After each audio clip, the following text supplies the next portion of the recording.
Hello guys, আসসালামু আলাইকুম। আশা করি আপনারা সবাই ভালো আছেন। আল্লাহর অশেষ রহমতে আমিও ভালো আছি। তো বন্ধুরা, আমি আপনাদেরকে আজকে পাটিসাপটা বানিয়ে দেখাবো কাঁচা আম দিয়ে। তো দেখুন কত সুন্দর হয়েছে, কালার ছাড়া রং ছাড়া কিছুই দেই নাই। তো আমি প্রথমে নিয়েছি দেখুন 1 কেজি পরিমাণ কাঁচা আম। এগুলা আপনাদের যদি রোদ নাও থাকে তাহলে আপনারা শুকাইতে পারবেন রৌদ্র ছাড়াই, সেটা অপশন আমার কাছে আছে। আমি বলে দিব, সম্পূর্ণ ভিডিওটা প্রথম থেকে শেষ পর্যন্ত দেখবেন। রৌদ্র ছাড়া কিভাবে এগুলা শুকাতে হবে আমি বলে দিব। তো দেখুন এগুলা আমি ভালোভাবে ছুলে কেটে নিয়েছি। তো এখন এগুলো আমি সিদ্ধ করে নিয়ে এসেছি। এই যে দেখুন আমার এটা সিদ্ধ হয়ে গিয়েছে। একটু বেশি পানি দিয়ে সিদ্ধ করবেন, তাহলে দিয়ে ঝাড়া দিয়ে দিবেন, তাহলে টক ভাবটা চলে যাবে, বেশি থাকবে না। তো পরে হাত দিয়ে আপনারা গালায়া নেবেন। তো বন্ধুরা, এই ভিডিওটা প্রথম থেকে শেষ পর্যন্ত দেখবেন, না হলে বুঝতে পারবেন না আমি এটা কিভাবে শুকিয়েছি। এখন কিন্তু বর্তমানে বৃষ্টি আসতেছে, তো এটা শুকানোর জন্য একটা অপশন আছে, আমি বলে দিব। তো দেখুন আমি এটা গালিয়ে নিয়ে ভালোভাবে ঝুড়িতে ছেঁকে নিয়েছি। এই যে দেখুন আমার ছাকানো হয়ে গিয়েছে। এই যে সম্পূর্ণ আমের রসটা বের হয়ে গিয়েছে। তো এটা আমি এখানে নিয়েছি ঘন করে। তো এটা এখন আমি চুলার উপরে দিব। তো চুলাতে দিয়ে ভালোভাবে জাল করে নিতে হবে, ঘন করে নিতে হবে। তো দেখুন এটা আমি ভালোভাবে ঘন করে নিয়েছি, বলক দিয়ে নিয়েছি। তো দেখুন এই আম সত্য খেতে অনেক মজা, আপনি 1 বছর রেখেও খেতে পারবেন। তো এখানে এখন আমি চিনি দিয়ে দিলাম হাফ বাটি।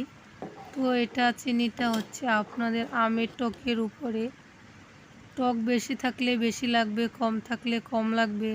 তো এখন এখানে দিয়ে দিয়েছি চিনি, লবণ, আর এখানে দিয়ে দিয়েছি জিরার গুঁড়া। তো বাজারে এত ভালো করে বানায় না, জিরার গুঁড়াটা দিলে অনেক ঘেরান আসে, মজা লাগে। তো বাজারে শুধু চিনি দিয়ে বানায়, তো আমি এখানে কালার ছাড়া রং ছাড়া অনেক সুন্দর করে এটা বানিয়ে দেখাবো। তো এখন এই চিনিটা দেওয়ার পরে এটা পাতলা হয়ে যাবে, আরও 3 থেকে 4 মিনিট ভালোভাবে জাল করে নিতে হবে। তো আমি এখন এটা ভালোভাবে জাল করে নিয়েছি। এটা এখন জাল করে নিয়ে আমি এই যে দেখুন আমার এটা আমের রসটা ঘন হয়ে গিয়েছে। তো এটা এখন আমি ঠান্ডা করতে দিয়েছিলাম, ঠান্ডা হয়ে গিয়েছে।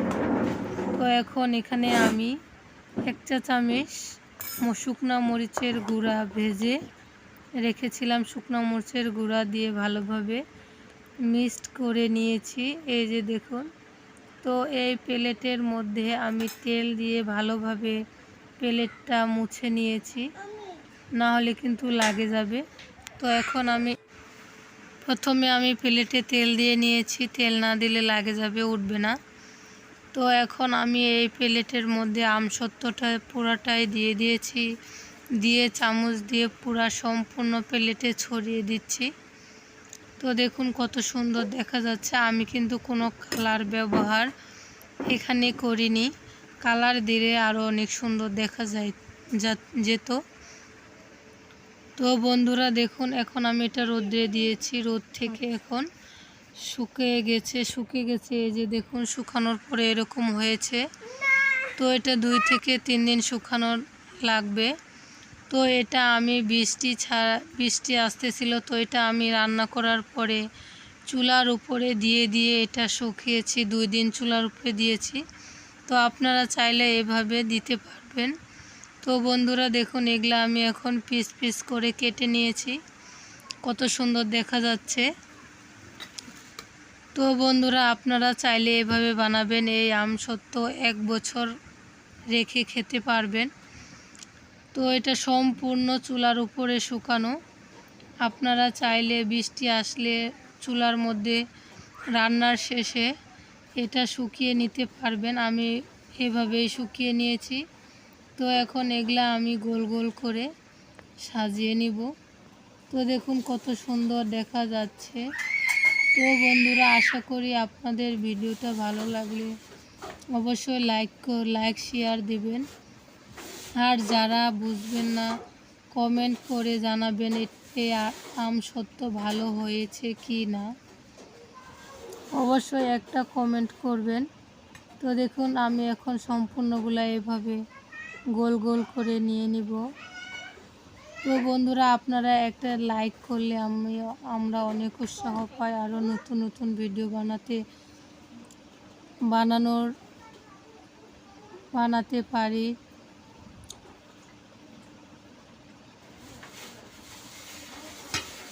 একটা লাইক দিলে আমরা অনেক উৎসাহ পাই। বন্ধুরা দেখুন কত সুন্দর হয়েছে।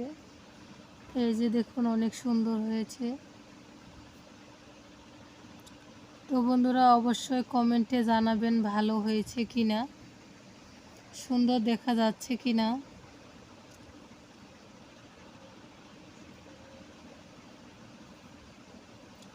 আশা করি সবাই ভালো থাকবেন। আসসালামু আলাইকুম। আজকে এই পর্যন্ত।